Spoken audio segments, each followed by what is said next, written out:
Wani si mari'adhaati. Hanga bakka yaadne geenyutti ammoo wal fuunee naaf neetii hanga bakka yaadne geenyutti dawaan nyaameetu wajjin jiraannaa irraa hanga biyya bakkaa tana keessa hanga baanutti dawaa nyaannee waliin jiraannaa hojii jiraachuu ni dandeenya hanga sitteeti dawaa fudhatuun sin jedha. Maaliif hin dawaa nyaadhu? Ilmoo rabbiin namaa kannaa yoo as keessa jiraannee wal fuunullee ani dawaa nyaachuun barbaada. Dawaa nyaadhu ilmoon dhala. Rizqii rabbiin namaa kannaa. Sin jeeni na dhaggeeffadhu.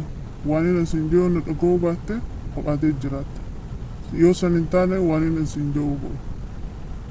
Saniifuu fudhadhu ammatti karoora ilmoon qabu wangaan bakka yaadde yookaan biyya deebinee waliin dhalaa yookaan immoo bakka yaadne geenyeeti gizee biyya tana keessaa baanee dhaluu dandeenya.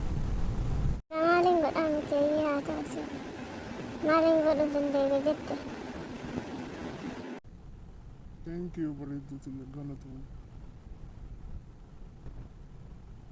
Galatoomii. Kanaafis si jaaladhaa baran galatoomii hedduu si jaaladhaa rabbi waliin nu haa jiraachisu galatoomii bareedduuti. Galata irraaf. Anillee sin jaaladhaa galata irraaf. Maali manaa homaan dhayinne akkamiif ilaallee maal siin jaa? Lakkii filaalee xiqqoo booda deebii naan jaane. Baatii lama booda deebii naan jaa. Maal jechuun baatii lama booda deebii naan jaane hanga yoomin ilmoo malee akkana si wajjin hin jiraadha. Baatii lama dhuma hin qabdu. Ani ilmoon barbaadaa deebii filaalee ammas. Maal jechuun kana jechuun amma duras madda ana nyaachisee miidhagaa fudhatti malee jettee gaafa naan ilmoo barbaanna sin jee. Amma maal jechuudha akkana jechuun. Waa cuftii yeroo wajjin hin deemti gaafas yeroo laaleetiin jee ammallee amma rabbiin bal'ina nu baase amma ilmoo qabaachuu qabna ilmoo malee wajjin hin jiraachuu hin dandeenye.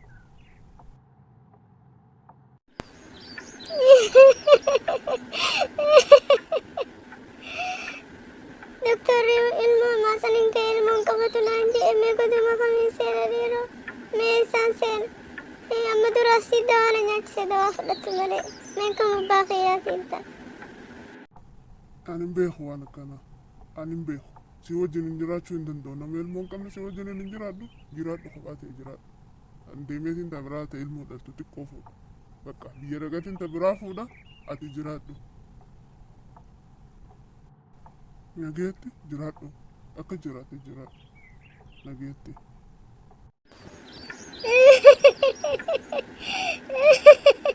Anumaaf taphatee jireenya koo balleesse.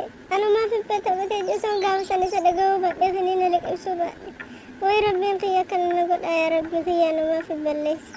Isa garuu waa lama dhabeen ta'e ijaarsas dhabeen ilmoos dhabeen.